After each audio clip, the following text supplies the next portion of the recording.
Well, guys, it's a beautiful summer day today. It's the middle of August, and I'm here in the coastal town of Cohasset, Massachusetts. Why not visit the beach? I mean, it's such a beautiful day today, and Cohasset has so many gorgeous beaches. I'm sure I'd have no trouble parking here in the middle of the summer. So, you know what? Let's give it a try. Let's go to the beach. Bruh. You need a beach. What the hell? Damn. Guess I'll come back in January.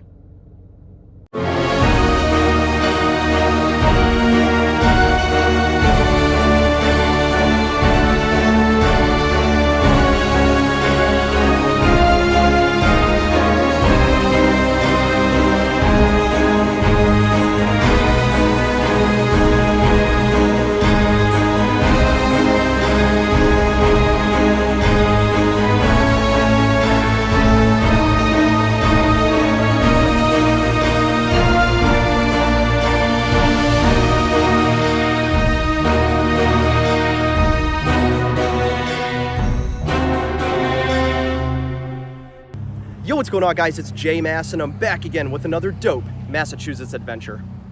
For episode 2 of my Massachusetts town review series, we'll be covering the town of Cohasset, Massachusetts. Cohasset is an affluent coastal town located in northeastern Norfolk County. In fact, the town is actually an exclave of the county. Cohasset has a population of 8,381 people as of the 2020 U.S. Census and boasts beautiful coastline all along the Massachusetts Bay. Before we start exploring this charming town, I'd like to delve deep into its history and understand what makes Cohasset truly unique. Before it was permanently settled by Europeans, several indigenous peoples and tribes inhabited the land that makes up modern-day Cohasset. The Pokanoket, a Wampanoag tribe, included the entirety of Cohasset within their territorial domain.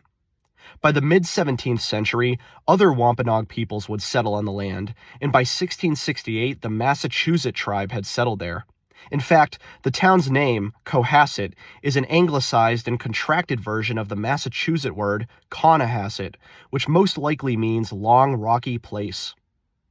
The first discovery of Cohasset by Europeans occurred in 1614, when English Captain John Smith, who was a founder of Jamestown and leader of the Virginia colony, wrote about his interaction with a small indigenous tribe along the coast.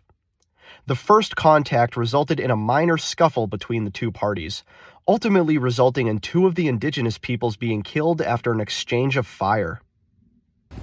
Here at Lawrence Wharf, a small seaside park in Cohasset Cove, we can see a memorial plaque describing the event of John Smith's discovery of Cohasset in 1614. It reads, "To commemorate the discovery of Cohasset in 1614 by Captain John Smith, President of Virginia and Admiral of New England. We found the people in those parts very kind, but in their fury no less valiant. And at Cohasset, falling out there but with one of them, he with 3 others crossed the harbor in a canoe to certain rocks whereby we must pass, and there let fly their arrows for our shot, till we were out of danger, yet one of them was slain, and another shot through his thigh.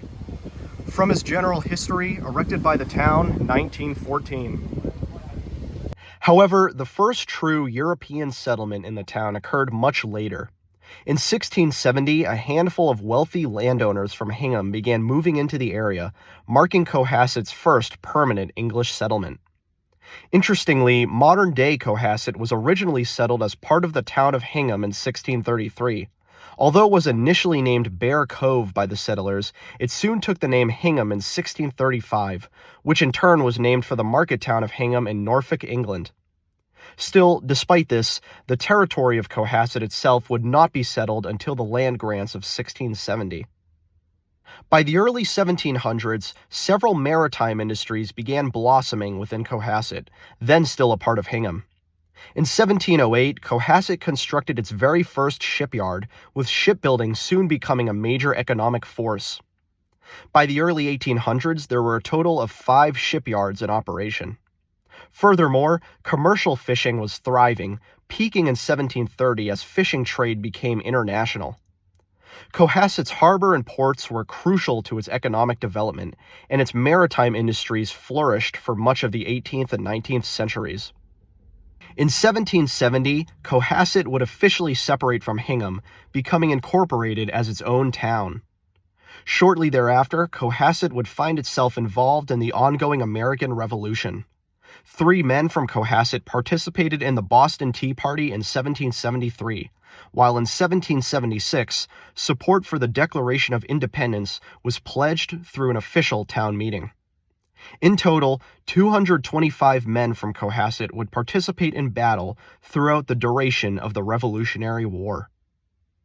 As Cohasset entered the 19th century, the maritime industry was booming and would continue to be the town's dominant economic force. In fact, by the mid-1800s, Cohasset boasted the 4th largest fishing industry in Massachusetts. Sadly, this would be a short-lived feat. By the 1880s, the fishing industry had begun to rapidly decline, and in effect, so too did the shipbuilding industry. However, Cohasset was far from economic ruin and would continue to thrive in other ways. In 1849, the South Shore Railroad opened in the town, and the sudden influx of train transportation boosted the economy significantly. By the early to mid-20th century, the residents of Cohasset found themselves balancing recreation with service.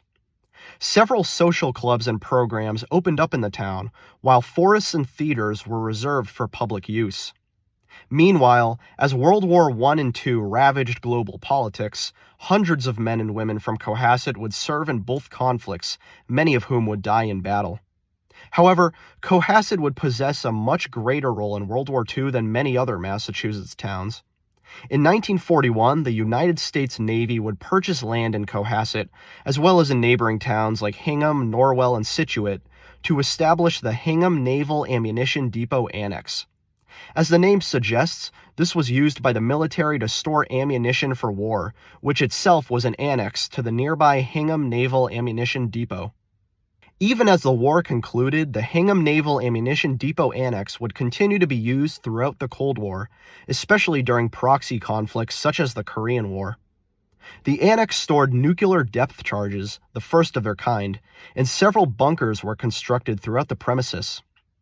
By 1956, the U.S. Army had constructed a Nike missile launch site nearby, used to launch Nike Ajax surface-to-air missiles as a part of the country's Cold War defense systems.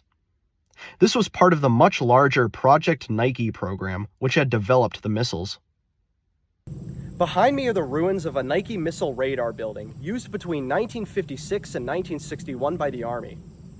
Located atop Turkey Hill, the primary function of this building was to guard the nearby Hingham Naval Ammunition Depot Annex, which was a vital source of the military's ammunition supplies during the Cold War. While the building today is completely empty and abandoned, it nonetheless stands as a vestige of the crucial role Cohasset played during America's military history.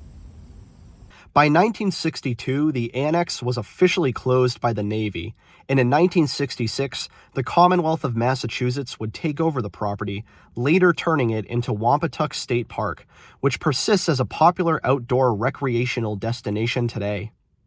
As Cohasset's military presence waned and the Cold War drew to a close, the town returned to its status as a sleepy seaside town with dozens of shops, restaurants, and beaches to enjoy. Today, Cohasset is a rather affluent town, with many glamorous homes and mansions dotting the coastline. In fact, Cohasset is the 18th wealthiest town in Massachusetts per capita income, and primarily functions as a commuter town, with many of its residents working in the nearby Boston metro area. However, when walking around Cohasset, it is easy to spot many historical remnants of its maritime past, from the lighthouses to the shipyards to the ports. Many tourists travel to Cohasset today to enjoy its beautiful scenic beaches, making it a very lively summer destination. So what exactly is there to do here in the town of Cohasset? Well, there are so many natural recreational areas like parks and beaches and forests. And if you're an outdoorsy person like I am, you'll love walking around the town and seeing all the scenic beauty it has to offer. Like directly behind me, this is a good example.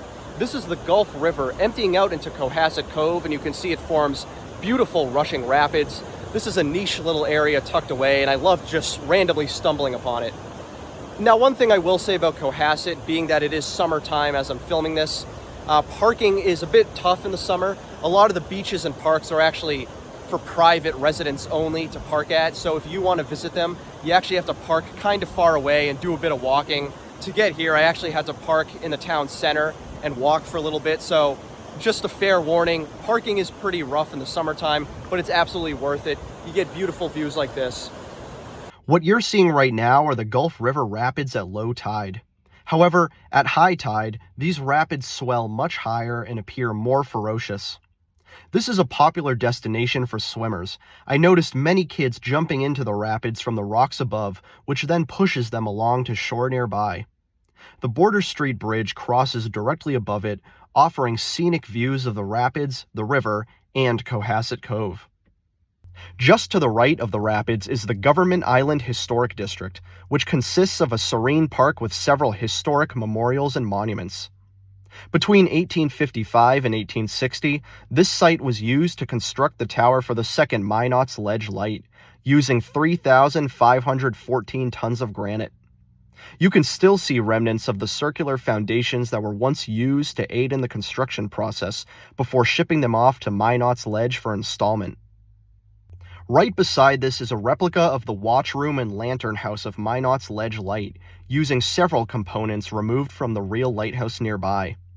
This includes a Fresnel lens taken in 1972, 42 granite blocks taken in 1987, and a fog bell taken in 1994.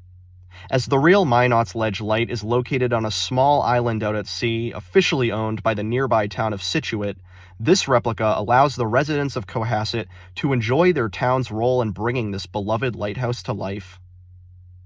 There is also a memorial dedicated to the original Minot's Ledge Light and its two keepers. On April 17, 1851, during a particularly brutal storm, the lighthouse was struck and destroyed, killing both attendants. Ultimately, the Government Island Historic District was my favorite site to explore in Cohasset, thanks to its scenic location and rich, detailed history. Located right in the center of town, the South Shore Art Center is a gallery displaying artwork crafted by local artists. The gallery, which is open Monday through Saturday between 10 a.m. to 4 p.m., is free to enter, although a donation is suggested and appreciated. The exhibits feature a wide variety of artwork produced by local artists from the South Shore and surrounding communities. I found myself drawn to many of these pieces, especially those inspired by the natural landscapes and beauty of New England. This art center also hosts special events year-round, including the annual South Shore Arts Festival. In fact, much of the artwork I saw had won awards during this festival, which recently occurred in June. I truly appreciate the South Shore Art Center's commitment to encouraging local artists to express themselves and would highly recommend giving them a visit. The Cohasset Historical Society runs two museums, also in the center of town: the Captain John Wilson House and the Maritime Museum. Sadly, neither of these museums were open during my visit to Cohasset, so I was unable to venture inside. However, for my research, they look truly fascinating. Both museums cover Cohasset's rich maritime history, containing related artifacts and antiques that detail the importance of the maritime industry in the town. Now, when it comes to hiking in the town, my absolute favorite trails can be found in the Whitney and Thayer Woods. Most of the land is located within the town borders of Cohasset, although some of it is shared with nearby Hingham. And the Whitney and Thayer Woods is administered by the trustees of reservations at 824 acres of land. Now, there's a sprawling network of trails here, and all of them are absolutely beautiful and scenic, as you can see. Gorgeous views everywhere. So if you ever find yourself in Cohasset and you're looking for a place to go hiking or walking, I could not recommend the Whitney and Thayer Woods enough. It's an absolutely beautiful location with a lot of scenic trails. You could literally spend all day here. In 1933, over 600 acres of land was donated to the trustees of reservations by the Whitney family. In the 1940s, even more land was donated by the Thayer family.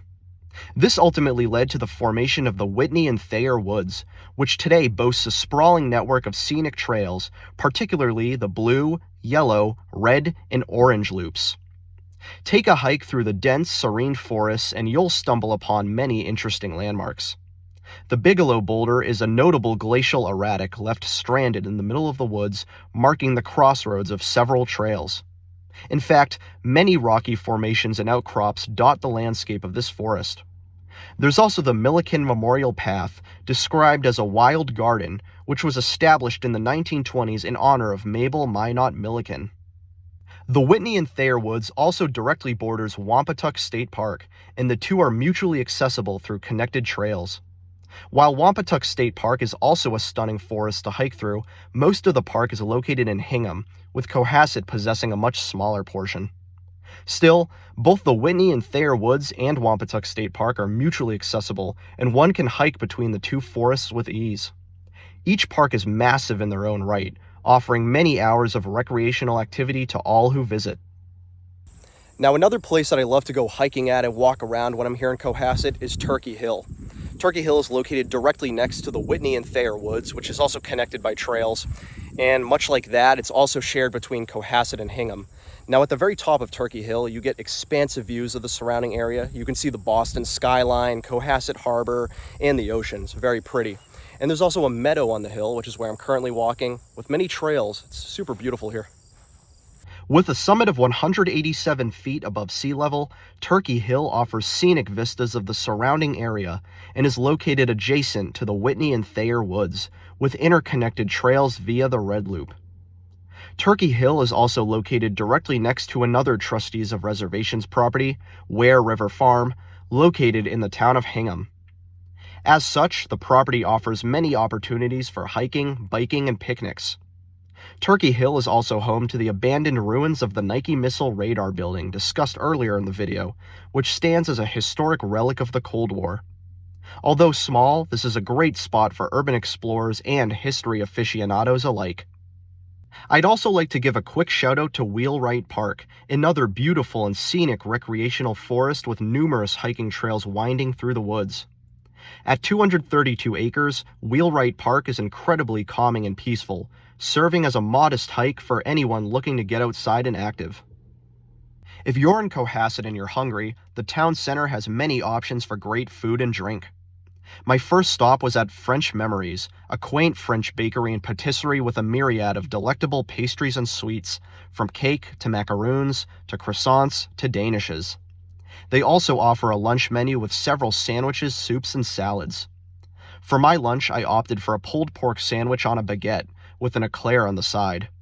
The sandwich was decent and the pulled pork was sweet and savory, but the eclair was the real star of the show.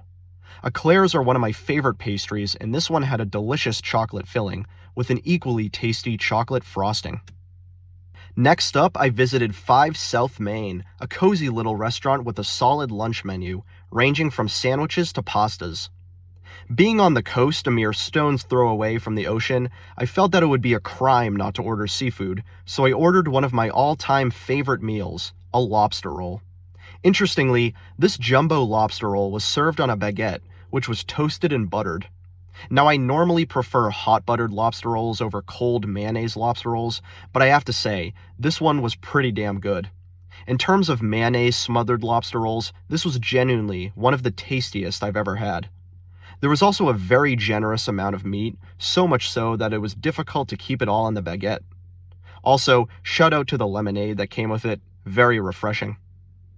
Hey, thank you guys for joining me. I've been J-Mass as always, and this has been another dope Massachusetts adventure. And in episode 2 of my Massachusetts Town Review series, we explored the town of Cohasset, Massachusetts.